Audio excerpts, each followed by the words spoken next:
record on this computer. Okay. Welcome, everybody. And welcome to our guests. Leslie, if you want to just wave. Hi, everyone. You said, but I don't care And we about have Deborah as well. Hi, everybody. Very good. And I wanted to invite you tonight to talk about your initiative in Bayfield. And it's something I've been keeping an eye on because it's such an ambitious endeavor. And I know there are many lessons from your experiences that we can draw upon as we try and do something similar in this area. And I know there's another member of our group, Anita Hamming, who's been doing something similar in Aurelia as well, creating an arts center where none existed before. So wow. very eager to hear what you're doing. And I do have a set of questions prepared, but I'm pretty certain your presentation will cover that. Leslie, I'm going to make you a co-host, and that should let you enable you to share your screen as well. Okay. Whenever you're ready. Okay, so hi, everyone. Ansha, I see you there, familiar face. Deb and Laura. Thank you for giving Deb and I a few minutes tonight to chat and tell you about what the big idea that we had a year ago, almost virtually a year ago, and the distance we've come in a year, even though it was a year of COVID. So in a minute, I will, in fact, share a short 20-slide PowerPoint with you that gives you a bit of a visual overview of what our undertaking is, and then I'll kind of explain what we've been able to accomplish recently. We have some things to tell you and some questions we have for you. But in general, I'll just say to you that what happened is I had an inspiration, came home, I got 12 people in my living room and pitched the idea to them in September of 2019. And it went over so excitingly that we undertook to become a corporation. Deb and I spent the winter writing our application to become a charity. We made offers on buildings. We really were full steam ahead with a lot of municipal, provincial, local meetings and support behind us. And then, like the rest of the world, we came to a dead stop in March. So I'll just share my screen, and I'm going to get my PowerPoint up here for you and give you a bit of overview. So what you can see, what you're about to see is in fact conceptual. So because I'll explain about the building in a moment, but we have our mission, vision, and values. So our mission is furthering the appreciation of visual arts, one experience at a time. Our vision is for Bayfield Center for the Arts to be the premier visual arts organization in rural Southwestern Ontario. So big vision. And our values are, we value inclusivity, community engagement, and integrative learning. So what may or may not be unique features, and I'd love to hear about your other member who is also trying to organize something similar.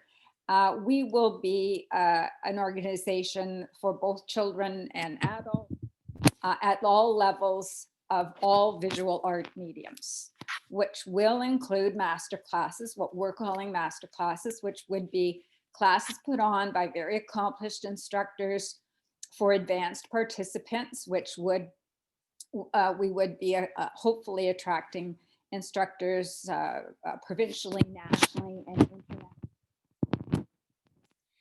We are focusing virtually on the visual arts and not the performing arts. And some of the reason for that will be more fully explained by Deb in a little while when she talks about where we're located in Ontario. But quite simply, we have very accomplished performing arts organizations surrounding us here, and very few cohesive visual art centers. And so we did some survey work, and you can see that in this line, I'm including the culinary and the literary arts. Culinary arts in our survey came in as the number 3 choice amongst 350 people that answered our survey. We found that very, very interesting. And we happen to have Alice Munro, who lives very nearby us.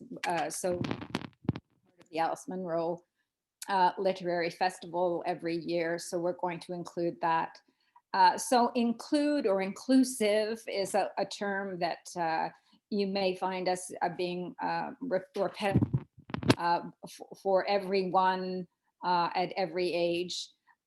We hope to have educational outreach to the schools, and that outreach would be done through what we're kind of colloquially calling our mobile art truck or art truck, which will be outfitted with tents and chairs and supplies and easels, and will have its own kind of schedule throughout the year, taking classes and opportunity to engage in art classes to parks and pavilions and communities in Huron County, rather than everyone having to come to us.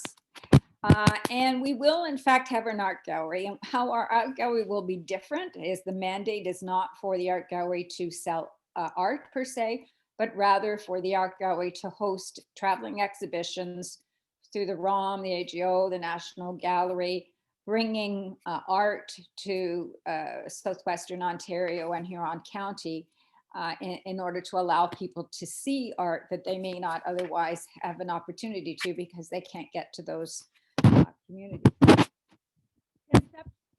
These are images that obviously I grabbed off Pinterest or whatever, but conceptually the building that we hope to begin building very soon is intended to have a contemporary version of a very typical Huron County building.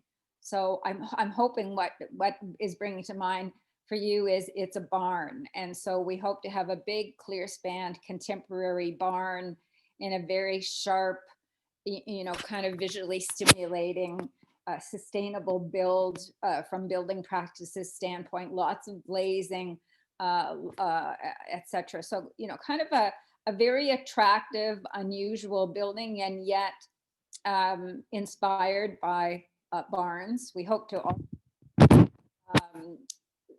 holistic, healthy environmental practices inside the building. Biophilic design is a term that's just becoming popular in interior design, and it's all about bringing the outdoors inside instead of separating plants and air and sunlight to all be outside. And when we come into a building, we're enclosed.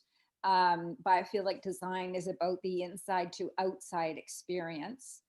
And we hope to have outdoor art installations because we're actually working on acquiring some land that is adjacent to the property that we have acquired, so that we can host all kinds of outdoor activities, including just having our classes walk outside of the building and paint en plein air. That property, that art park, could also host art center, art shows, etc. This is the type of vehicle we've actually had the vehicle donated to us, and you can see it's through the generosity of Lake Huron Chrysler. He's located in Goderich. He's also the owner of the little inn in Bayfront here. And he got the truck. It came in. I think it came in about March 2nd or something. And he connected with me. That was right on the cusp of the whole world, at least our world in Canada, being shut down. And so I obviously said we can't do anything about it, and he since sold it, but has ordered another one in the hope that next one. And our gallery, of course, would be a state-of-the-art temperature and humidity and security systems in order to allow us to accept those shows, those traveling exhibitions. I'm personally very excited about this component because I grew up, going to art galleries. My mother was one of the first founding members of the gallery, and I was probably 2 or 3, and in art gallery. Leslie, we're losing some of your audio. Sorry to interrupt. We're losing a bit of your audio. If your mic is muffled or. No.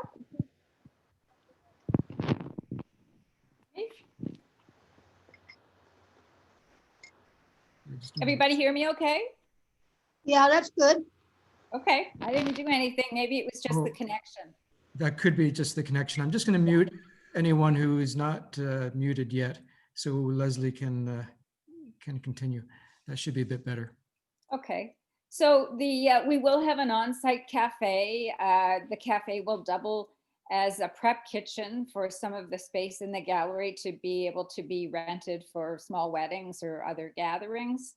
And the studios themselves, obviously for adult classes, for children, we will in fact have a sizable studio outfitted for children with equipment and supplies to fit small children. We very much want to have summer camps, March break camps, snow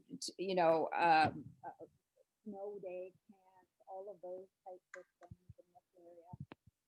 The digital and new media studio is a very, very important component to that. We recently had a Hollywood movie made here in Bayfield 2 weeks ago, and the director of that movie was I think we're losing, sorry, Leslie, I think we're losing you again. I'm not sure why it's cutting out. Can everyone hear me? Now it's good. It must be the connection because I'm not doing anything. I think so, Leslie. It seems to be coming and going in waves. Okay.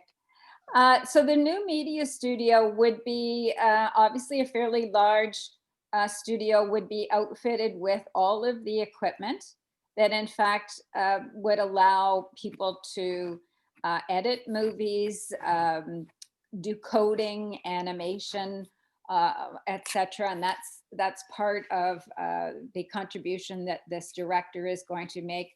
Photography, we have a very large Bayfield photography club, so they're looking forward to a studio dedicated to them, and many, many, many others. So woodworking, glass and ceramics, fiber arts. We hope we would have at least 7 studios, all of which, of course, other than things like woodworking and ceramics, could be used for a variety of things. So, picture of Deb a few years ago at an outdoor art show that we put on. And our current status is that we have taken a temporary headquarters on the main street of Bayfield in an old barn to help us with our awareness raising. We did in fact run some programming this past summer, more on that in a moment. We have a very, very exciting plan to host the first annual Ontario West Coast Outdoor Film Series. And this, we hope, will in fact be the precursor to developing an actual film series, annual film series, a film festival in Bayfield moving forward. And the movie that was made in Bayfield a few weeks ago, in fact, they have promised, if at all possible, they would actually be premiering that Hollywood movie at our film series next summer. So we're pretty jazzed about that. I say our website's under construction. We actually went live. We went live to our website last week, and we have very accomplished board members and advisors. Most exciting, after the very, very hard work that Deb and I did last winter, and I mean hard work, we were granted our charity status, which we're very excited about having received that.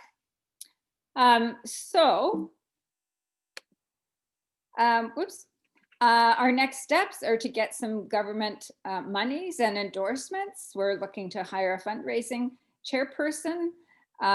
We obviously want to get the mobile art truck off and onto the road this spring and continue our development of the film series. I wanted to stop for a moment and share with you our logo because it was designed by a very accomplished Canadian Ontario artist, Andrew Lewis. Some of you may recognize his name. He was the Canadian artist chosen to do the Christmas stamp last year. And Andrew did our logo for us pro bono. And we just think it really kind of captures the whole essence of an art center. So as I say, I'm the president. We have John Marshall, who is the chair of the Economic Development Board for Huron County. Jack Powell, who is a very accomplished photographer. Bill Whetstone, who is our ward councillor, so our municipal member of government. And Deb, who is a very accomplished artist, and her background is in healthcare.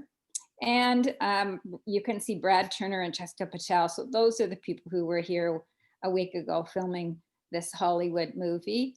And we're very, very grateful for having a few other people kind of come on board to help advise us.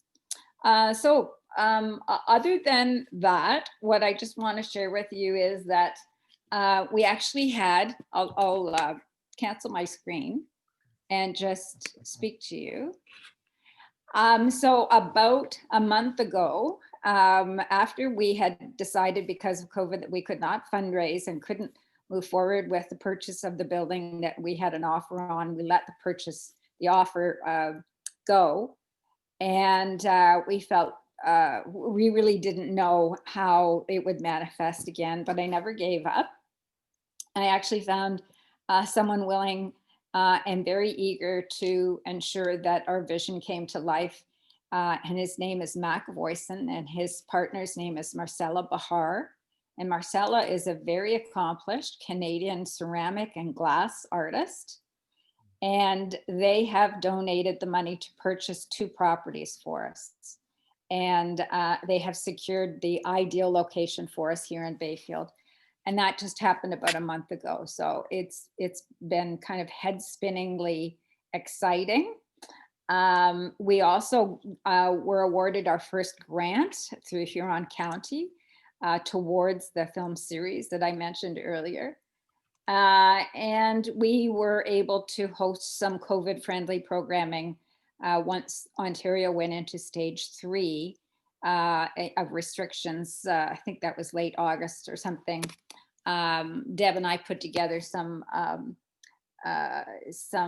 offerings that were well attended, which we're going to show you with the details of that a little more shortly.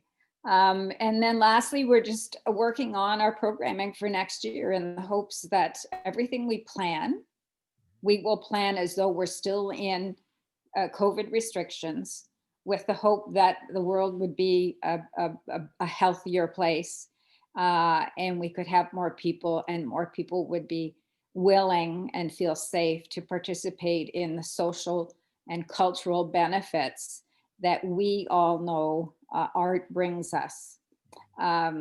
So that's about it, unless you have any questions. If so, I'm willing to answer them, but barring that, Deb is going to take over and do some of the talking. Well, I've got a few questions lined up for you, and I guess the first one is, now that I've seen the slides, I'm so impressed by the scope of it. Did anyone ever say at the start that the vision is too ambitious or too broad? Did anyone ever say, just start with arts and crafts? Not to my face. No one ever said.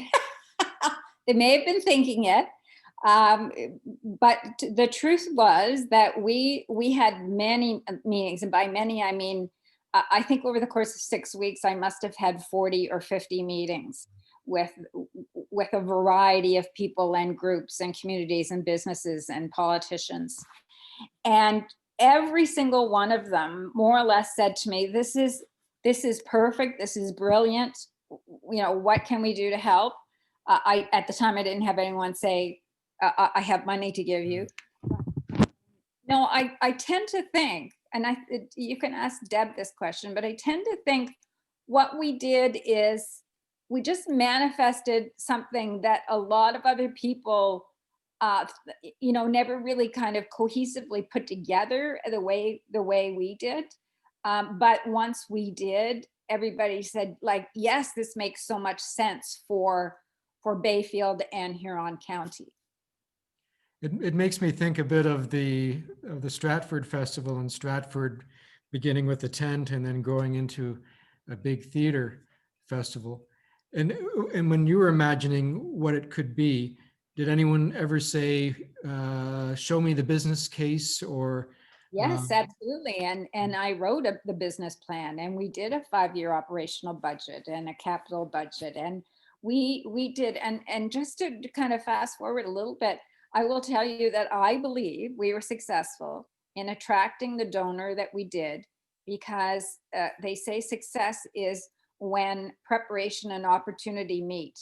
And he was my opportunity, but I had all the answers. I had all the documents. I had all the research, and so this wasn't just a kind of inspiring idea. We did cold, hard, serious work and research and documentation. If I might just, sorry, I was going to say, one of the things, in answer to your question is, we had done our surveys, and we had reached out and tried to get a handle on what people wanted. And we, through organizations and through individual surveys and so on, we happened to be very lucky in that a number of people that were very accomplished, very skilled, had lots of experience in their field, had come forward and had committed to work with us to make it happen. And all of a sudden, what could have been an arts and crafts center blossomed into something much bigger, because we had the commitment of a lot of very heavy hitters that really believed that there was an opportunity for that to happen here, and we're behind it all the way. What was the most important component that tipped the balance? Was it the film people coming on board to say that we would like to be a part of this? Well, I'll give you my opinion on that one. Deb might have a different one. So there's a particular building here in Bayfield that's been empty for a number of years. And it's a bit of a sore point because it's a beautiful location. It's the southern kind of gateway into Bayfield, and it's been sitting empty and unused. And we're a small town. It's unheard of that places go empty here, because it's such a highly prized area. And so when I painted the inspirational image for people about an arts center, I painted it with the vision of it being in that particular location. It's on a provincial highway. It's easy to find. There's lots of parking. It already kind of looks like, what our vision is. And so people were able to immediately envision that could be what I was pitching it could be, and that it was the perfect location, and that it wouldn't interrupt life in town. So I will say to you that in a small town such as Bayfield, in the summer, when the tourists come, many people who own the houses kind of get a little peeved off because there are more people parking on the streets, etc. And so when I was explaining about this, the location is in town, but it's not going to affect any individual property owner who wants to, enjoy their property. And so all of those kind of things came together, and people could really easily in their mind picture this. And so that definitely kind of helped.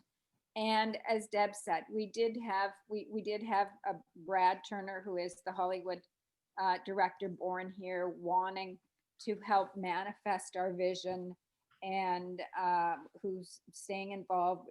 A dream come true for him to film a Hollywood blockbuster, in his town last week. He's in his 60s, and a dream come true for him. So, those are some of the reasons why it kind of, I think, took off. Yep. Yeah, I would agree. And, just an answer, to your question about, was it the film people, the tipping off point? The film people are film people, no doubt about it. But Brad is a small town boy, and he is a photographer first and foremost. And he owned an art gallery here for years. And so it wasn't just the idea of the film thing. It was, he's just an example of one of the people that has gotten involved in what we're doing and comes with a lot of different strengths and is just so excited to make this all work. And so the building was there, and that really kind of helped move things along, because it was something visible, it was tangible. We had the idea and people got excited about the idea, but when all of a sudden they could see that maybe there was this location that would be perfect for this town, right on the gateway into town, I mean, that did help. But I have to say, I really do believe that it has been a culmination of all the people, and that their skills, their excitement, their commitment to just make this happen. Can you tell us a bit about the survey that you sent out to people? What kinds of questions you asked? Sure. Well, We ended up going with SurveyMonkey, and I created the survey. But what we did was we sent out a survey to people in the general area, asking them what kind of arts or creative activities they were involved in, what kind of things they were interested in participating in, and what they would be interested in perhaps getting involved in. So we went through and we did that. Then subsequent to that, we followed up with all of those people to kind of fine tune and get more detailed information from them. And we found out, if they were interested in volunteering, the kinds of things they would like to volunteer. So we really started kind of digging a little bit deeper. We also did a very similar survey with the kids, and we had the involvement of the school. And they went out and they had the students in the school from grade 7 through to grade 12 complete the surveys as well, so that we could get a perspective on what the children or the adolescents in the area were interested in. And it was the same thing. It was basically a listing of different kinds of programs that they might like, asking them to check off all of what they were interested in. And then also asking again whether they were interested in helping with some of the programs or volunteering. Was there ever any question about ability to pay for some of these activities? We asked the question. We had gone through, and both the adult we didn't ask in the kids programs, but in the adult programs, we asked about how much they were willing to pay for half-day workshops, full-day workshops. We asked what time of the day they would like them, what days of the week they would like them. So we did go through and we did that. And there was a range that people were able to indicate what they were willing to pay. And I think, some of the people were interested in paying more, some less. And I think that reflects the fact that the respondents were people that are residents who live in the rural areas. And then were the other people that were people that live in the resort area, in Bayfield, where it was second homes, or it was vacation properties. And there was a difference to a certain extent on what people were interested in getting or taking part in, and what they were interested in paying. I wanted to ask you about that too, but if there's a great reliance on seasonal residents like cottagers or tourists coming in to use the programs. Well, let's let you speak to that. So we have a very heightened awareness around the fact that Bayfield specifically, but I don't know how well you know this area, but we have a highway 21 that runs parallel to the whole lake, all the way up and down Lake Huron. And what we were told and have come to understand, that everyone that is west of Highway 21, so that's between the highway and the water, are essentially cottagers. And everyone east of Highway 21 are what we call the agricultural community. and that there is an us and them mentality. And so throughout the creation of our programs, through much of our outreach, language, our decisions around the building looking like a barn and paying homage to the fact that this, in fact, is an important agricultural part geographically of Ontario. We have an awareness that we wish to be intentionally a year-round facility. We will, in fact, have ramped up programming in the summer. So we'll use satellite locations because obviously we get big influx of people, and those of us who live here have everyone in our life who knows us wants to come and visit us in July, right? Because we're in Bayfield. And then everyone who knows us doesn't want anything to do with us in January because the highways up here are closed. But there are people who live here, and many of us, of course, are not going south this winter. And so we are working on constantly how to connect with the agricultural community, how to be relevant to them, which is why we reached out to the schools, of course. However, we also recognize that we have this amazing pool of people who are retired, who typically have very accomplished careers, have somewhat more both time and income to participate, to volunteer, etc. So we can't ignore that. Deb and I are ourselves one of those people. So we all I can say is that yes, there's an us and them. We have every intention of trying to eliminate that mentality. And when you were researching the center, did you find any other small town arts center that could serve as a model or inspiration? Oh, so this is what happened briefly. So last August, my husband and I went to St. Andrews by the Sea, New Brunswick to golf. He'd never been, I had. I happened to be in conversation with a young woman that I had hired a few years before who was born there. And she said to me, when you go, make sure you go see Sunbury Shores. So one day while we were not golfing, he went uptown or something, and I went into Sunbury Shores, which is an arts center in St. Andrews by the Sea, population 3,000, 1 hour from St. John, New Brunswick, on the ocean, populated by wealthy, educated, retired baby boomers. And it's a town that, of course, expands exponentially in the summer of tourists. I went in, I had a 1 hour tour, personal tour, and I finished without any conscious thought. I opened the door, and I swear to you, if someone had been filming me, they would have seen this ray of light come over me.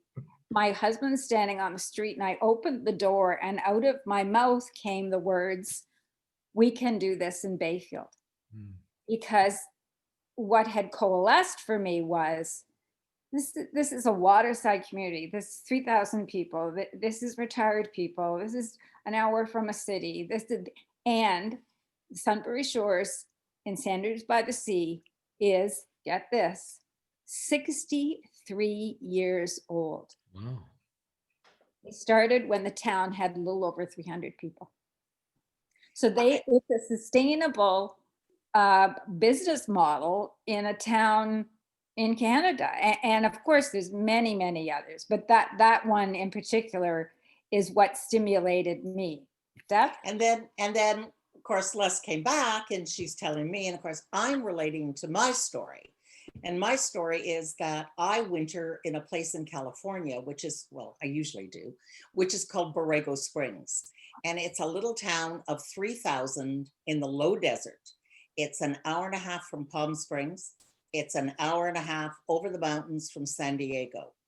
Population 3,000, mainly Mexican workers and a lot of older retired people that have lived there because, or moved there because it's inexpensive, and a lot of snowbirds, and a lot of people from San Diego, LA, that want to get away from the cities and come there in the winter time because it's warm enough. Nobody's there in the summer because in Fahrenheit it gets up to 120 degrees Fahrenheit. What's that? But in this little town of 3,000, we have the Borrego Art Institute.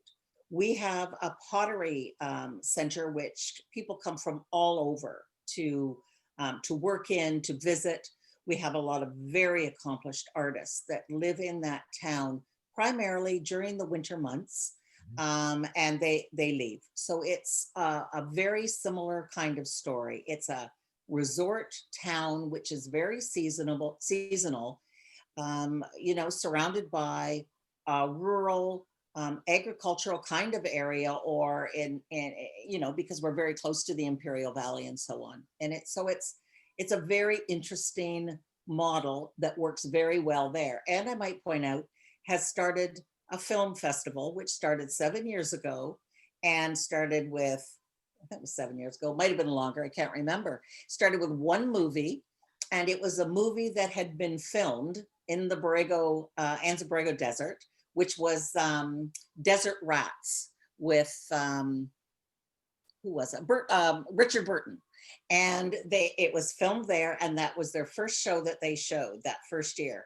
They now had, I think they had over 100 films shown this year in the film festival.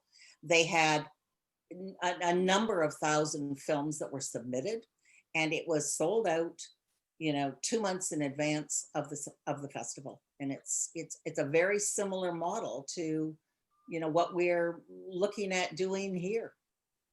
And in both of those cases, it sounds like they've got all the ideal circumstances, the location and the townspeople, the volunteers and partners, I imagine, corporate partners and donors. Do you get any sense of municipal grants or provincial involvement? Oh yes, we've had our first approval from the county for a grant. We're currently writing a provincial grant, a very significant provincial grant. We just got approval today for a federal grant for some marketing money. So Deb and I work full time at this. I don't say I'm retired anymore. I say I work for no money, because I'm not retired. And Deb and I are similar in terms of, you know, our mindset. She's a little distracted right now with Fergus, but we all have to make sure that we don't, Deb and I both need to make sure we don't do this too much, because we could definitely burn out. But we're working all levels of money. And one of the promises we're making to our fellow Bayfield residents, of which there's only 1,100 of us, that the fundraising will not fall on the shoulders of the individual residents of Bayfield. They'll get an opportunity to be a member and contribute, but the mindset around fundraising is going to come from farther afield, from businesses, from governments, from you know, a variety of ways, but not asking the residents here to help make us happen. And I guess that only in terms of participating. Yeah. Right, participating. But I imagine getting the charitable status must have been key for a lot of this happening in terms of being eligible for grants.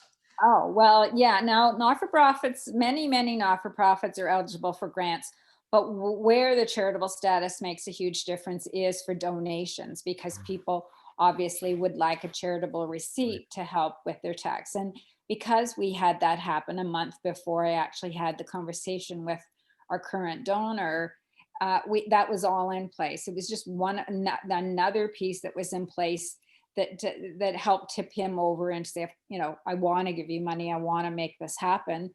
And of course, we'll be able to issue him a charitable receipt for doing that. Yeah. One of the things that, I just wanted to point out in terms of, our location, unless I touched on it, we are in a location where there are a lot of arts related organizations that have been around for a long time and are very successful. And there's a lot of support for them here. We've got the Blythe Festival Theater. We have Stratford, which is very close. We've got the Huron Country Playhouse, which is part of the Drayton series. So there is a lot of that happening. We have Southampton, which has been, around forever and is very, very successful, which is, north up the coast. Grand Band Arts Center has been very involved in doing local arts things in the Grand Bend area. And I think a lot of you are familiar with their big claim to fame, which is Paint Ontario, which started and has grown into a huge success. And so, it's not like we're doing it in a vacuum from the arts. We're surrounded by a lot of arts-minded people and organizations. And you're not in direct competition either with any of them. No, we're really making a commitment to the other organizations that we're not looking to, in fact, take from them. We're looking at how we can be amongst all of them and we can support each other in a collaborative way. Right. And it seems to me you're also building a critical mass of arts groups. So you're really creating a larger hub of an arts community in that side of the province. And that language, the Arts Hub, is language that all the government levels use because they see the importance of this type of thing. They understand the importance of artists collaborating with each other, exciting each other. Even, just being in an art center, say you're there for a painting class, but you walk past the ceramic class or you walk past the woodworking and you see the beautiful things that other people are doing, and it can stimulate you. Being around other creative people is stimulating. And so our governments at all levels, they understand that, and they understand the camaraderie that is required, the stimulation, the health and social benefits of coming together under one roof, and just feeling like, in a community. And when I use that word, I mean the community of Huron County or Southwestern Ontario. The provincial government calls this area Ontario's West Coast. I don't know if any of you have heard that unless you've been up here, but yeah, we're called Ontario's West Coast. So we are trying to be collaborative, not competitive. Great. Can I ask you some financial questions? I know one of our members, Yon Tang, was asking earlier, what's your ballpark estimated annual operating budget? And my bigger question would be, how do you budget for everything you want to do over a 5-year period? Deb, do you want to handle this one? Because it's a toughie. It is a toughie. And I think that the first thing I'd say is what we had worked on in terms of our 5-year operating budget no longer exists. When COVID happened, everything kind of changed. And so right now we are trying to reinvent how we are going to be moving forward and what is realistic under those circumstances. And so, a perfect example is the film series that we're looking at for this summer. That particular film series started off as being an outdoor film series that could be in a park, which could hold, I don't know, what is it, less like 750 people. And in fact, our plans now are for a film series, which is going to be for 100. So, the whole idea of the operating budget has changed. And the whole idea of the growth as we move forward probably has slowed down a bit because of the programming that needs to take place with COVID restrictions. And we're being very cautious, and I think that's a responsible way to be. Leslie has got the further burden that she has to put up with me because my background is healthcare. So I'm really very cautious about the whole thing, and I'm very conservative in what I see as the projections for us in the short term. So what started off as being our original plan, I would say has changed and is still being reviewed with that, with COVID in mind. And I guess in addition to, money challenges, what about space planning and figuring out where all these elements are going to fit and how Oh, man, that's right up my alley. as a So, designer? yeah. So my background's interior design, and I worked my entire career in the building industry and working with people building custom homes and custom buildings and sales centers, etc. And I love construction. I absolutely, it's just like painting for me. It's like having chocolate cookies, it's just so delicious to me. So I had drawings in my head. I worked with an architect this past winter and have a floor plan drafted up already for the existing building. However, I will say that our donor has been willing to make a commitment to give us even more money to allow us to tear the current building down and build the building of our dreams.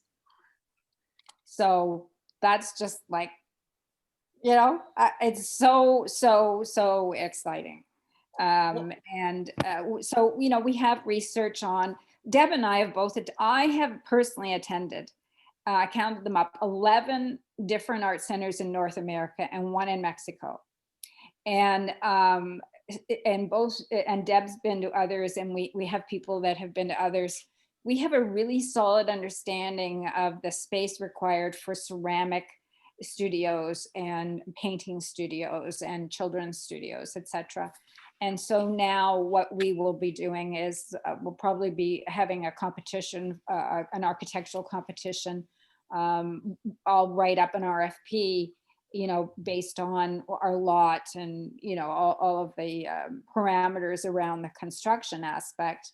But we hope to have up to 7 studios, a large art gallery, offices, and that the whole part of that part of this project, I can't wait for. And I guess you'll really have to wait until the architects submit their submissions before you see what kind of square footage that they're. Well, we'll have to determine that, and I'll tell you why. There are municipal setbacks. There is sewage capacity for the lot, etc. So that's what the RFP will be. Is it's this many square feet. Accommodates this many people. Etc. So the competition isn't as kind of broad as you might expect.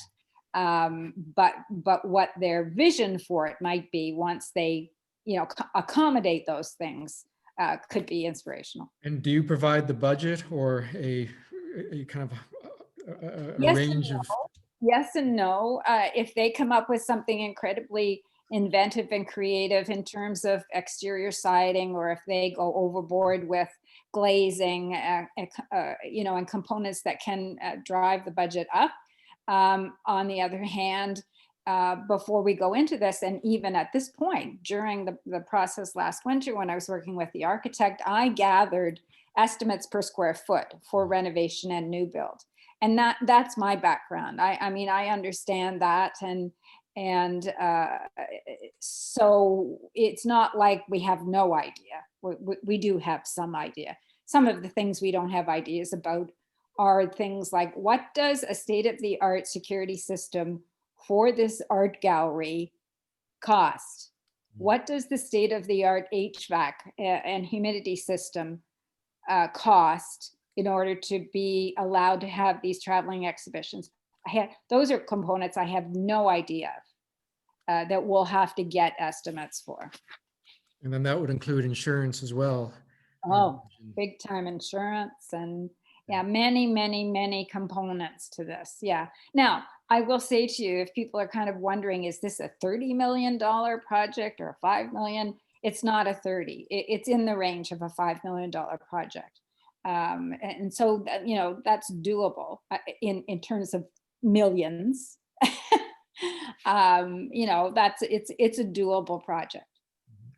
Where do you go hunting for grants? I was just thinking, would something like the Ontario Lottery and Gaming Corporation be one potential source?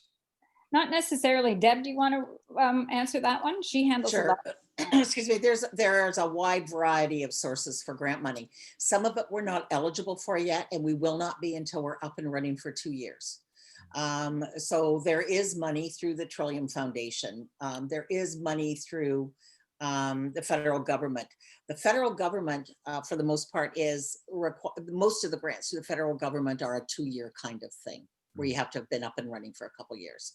So, we are just, 1 year, and that year, a lot of it was lost due to COVID. So that puts us behind a little bit in terms of what kind of grants or which grants we can apply for. But there are some, and there are a number of them that have become available since COVID that we're able to apply for. So, there's the Ontario grant that's through the Resilient Communities that we're making application for now. There are some that'll be coming available, or they're going to be announced later in December, that'll be available for next year for arts and culture. So we will look at that. We will be looking at some of the project grants through the Ontario Arts Council for some of the program specific kinds of things that we're looking at working on. Part of the challenge we have is that our team right now is small, and where we had hoped to get more people on board during this year, again, got delayed because we weren't able to get out and connect with people and meet with people and expand our programming. We need programming details, and we need programming, ideas and concepts and well, not just concepts, the details that go with it, so we can make application for some of the project grants through the Ontario Arts Council. Deb does a great job at monitoring this. It's a full-time job. It is. Watching the variety of grants, because they pop up, or sometimes they say, it's going to become available on such and such a date, and so you can put it into your calendar. But others of them, believe it or not, it comes up on a Friday morning, and I got a phone call last Friday that a local association was given $500,000 to share it with us all. And we all had 3 days to apply for it on a Friday morning. So it's a little bit it's stress inducing. This watching it is reactive. Now we're very lucky in that one of the people that has started working with us on a volunteer basis, she lives in Bayfield, and she's a retired professor from Fanshawe, and her background is art therapy. And she's had a lot of experience working with grants and grant writing. So she's actually very keen to start working with us on that. So that's been very helpful. So she's getting up to speed on the organization, so that then she's better able to start sourcing some of the grants that we then can start making application for. That sounds ideal, the ideal person. And I imagine you'd want a boilerplate response ready for those emergency short-term. Exactly. Now, what we have discovered is that the more you apply, the more you get your information, and then you kind of got a file that you can pull your information from and fill it in for the next one. But we're relying heavily on people that are interested in the concept and are interested in working with us and volunteering with us to get this to the point where we can, start looking at taking off some of the weight off our shoulders by hiring people. But in the meantime, it's a big volunteer commitment. Yeah, would that be an opportunity for a segue for us to just recognize the members of the FCA? I think absolutely.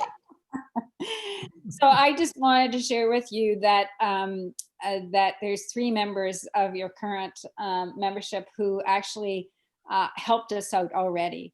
And one of them, I'm not sure whether Martina Brugman is on tonight's call or not. I don't think so.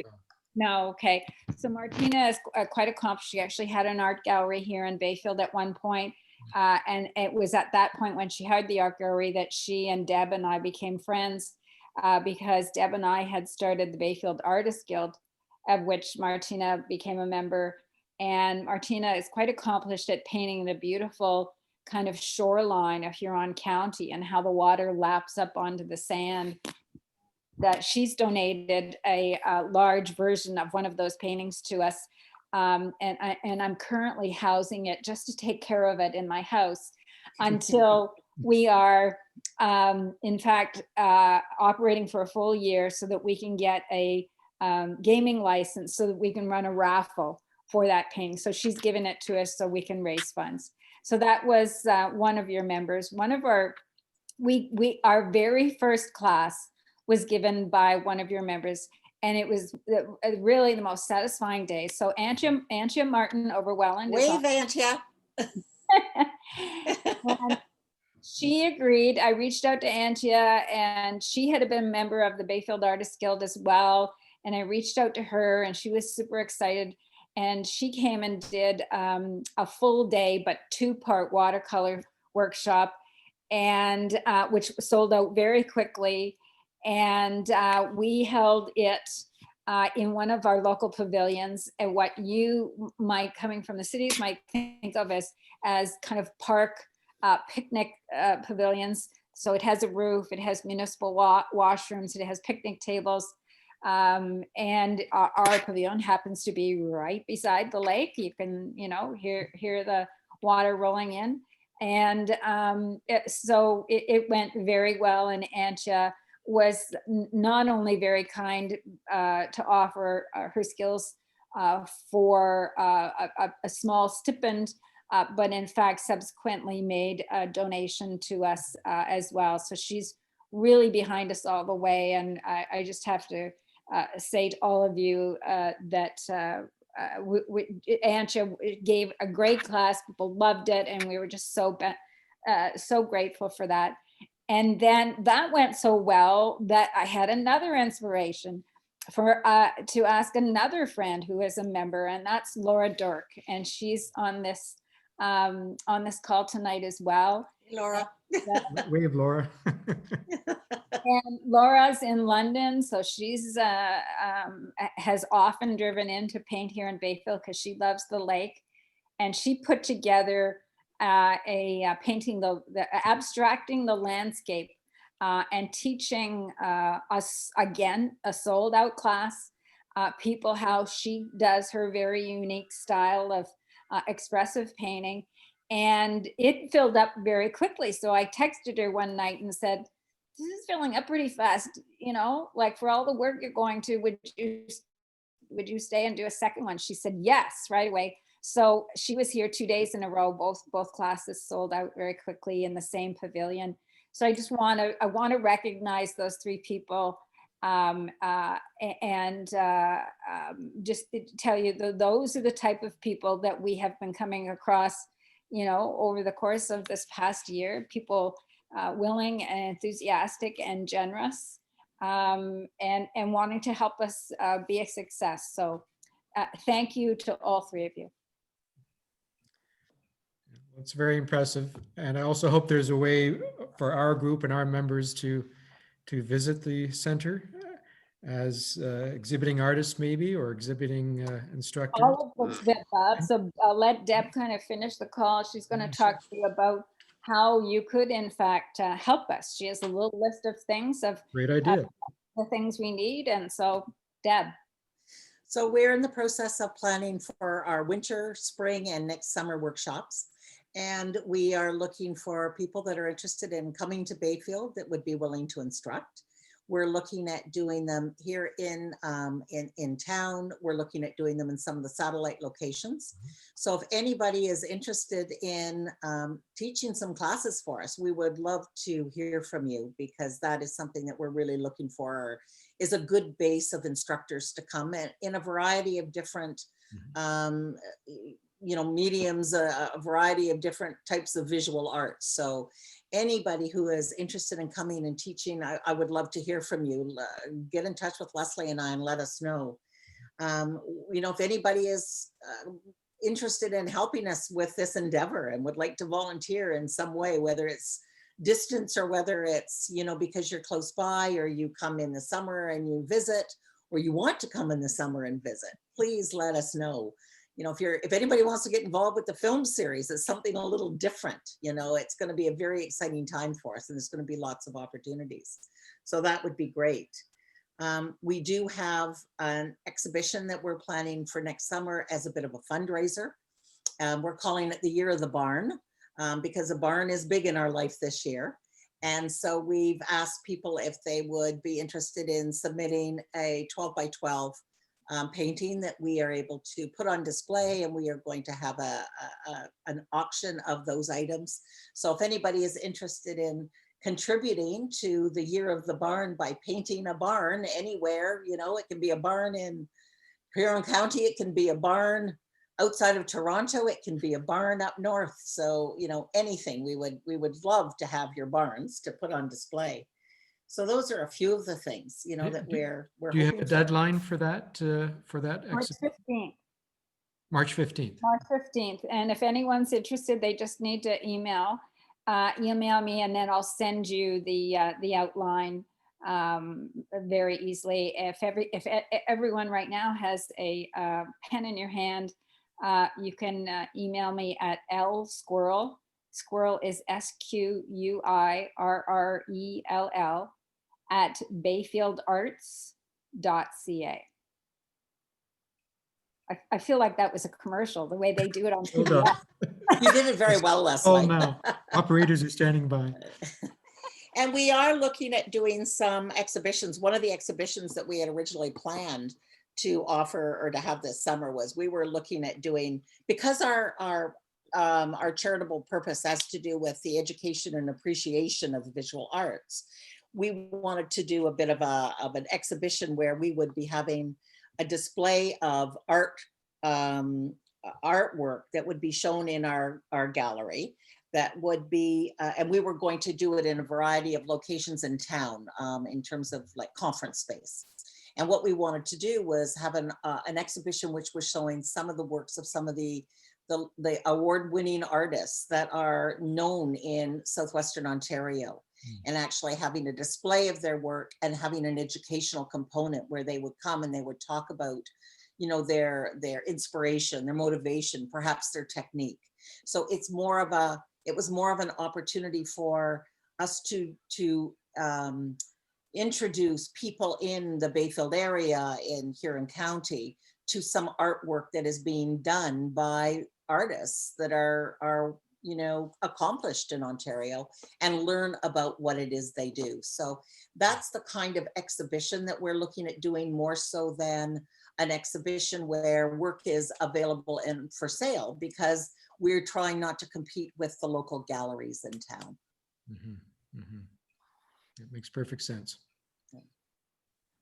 Well, let me open up the floor to anyone else here. If you'd like to unmute yourselves and ask a question. I'm just going to change the view now to gallery view for our recording, so we can see each other all at once. If you have any questions for Leslie or Deborah, speak up if you'd like to.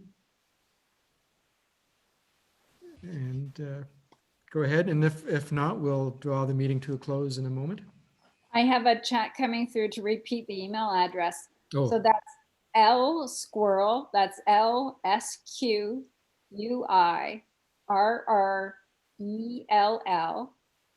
at bayfieldarts with an S.ca.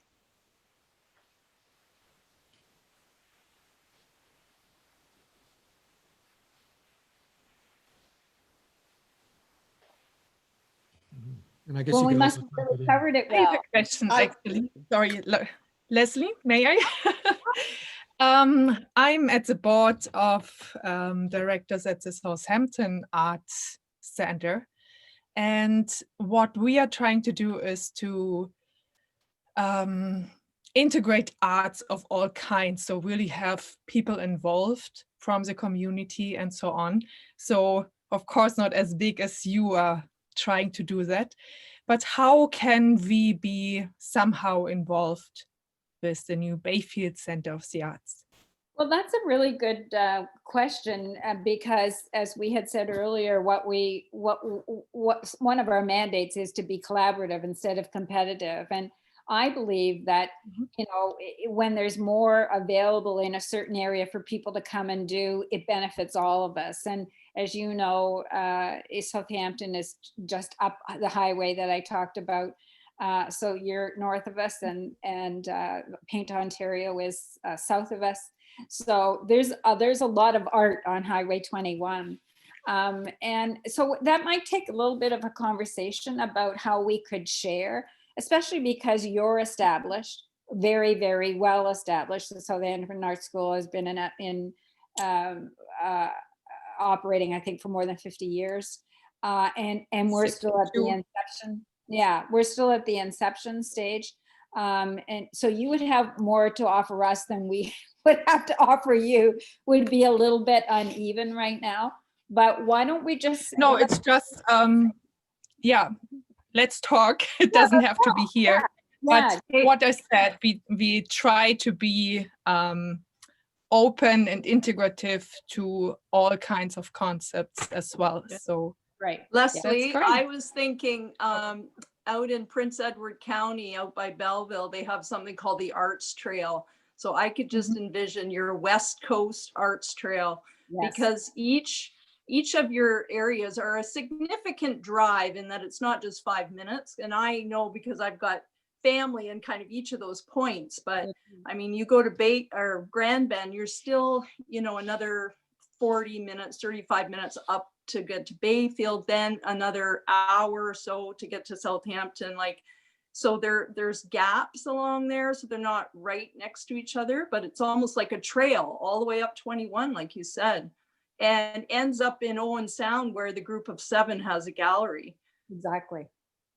Yeah, that's a great point. Yeah, we could eventually connect the dots, get into a magazine some summer and connect the dots. If someone wanted to stay in this area for a few days, they could actually drive up the highway and partake in things all the way up. That's a great idea, Laura. I've just written it down. Thank you.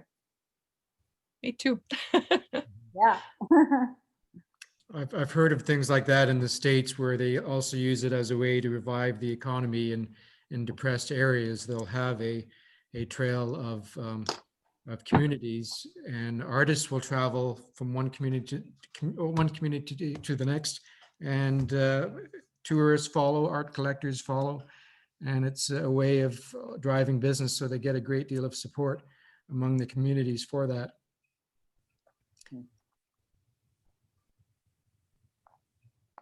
Mhm.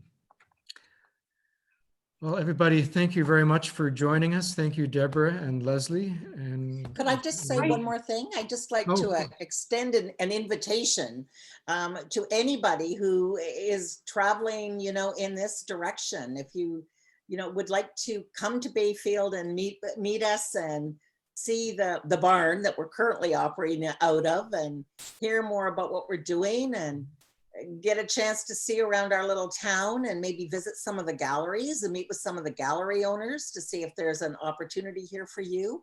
I'm sure I can speak for Leslie. We'd love to have the opportunity to welcome you to Bayfield and have a chance to talk to you with masks on. with masks on. But maybe in the spring, we could make it an outing for FCA Toronto to get together and head out there. Good idea. That's a great idea. Yeah. Paint. Yes. And paint, yes. So that's in fact how Laura and Deb and I met each other, is because Deb and I created the Bayfield Center for the, we did that too. We created the Bayfield Artists Guild about 7 years ago. And we established ourselves as en plein air painters from June, July, and August, every second week in a variety of locations. And Laura started driving in from London to partake in those painting days outdoor. And so if you haven't been to Bayfield, it's incredibly beautiful in the summer. It truly has a magical quality about it. If you have been to Bayfield, you'll know that what I've just said is absolutely true. And it's a very popular and beautiful place to paint. So please do come. And thank you for the opportunity to chat with you all tonight and share our story, and kind of educate you all, and just encourage you to all keep painting, especially if we get locked down this winter, that we know the benefits of being in the flow, whether you paint or you run or whatever it is. It's important that we all stay healthy, and sometimes the stress of COVID can stall us in doing that. But I just want to encourage everyone to stay healthy and stay painting. Well put, well said. Thank you very much, everybody. And we'll see everyone in 2 weeks' time, I guess. Great. Thank you Okay. very much. Have a good Thank night. you very much. Bye-bye. Bye, everybody. Bye-bye. Bye. Fantastic.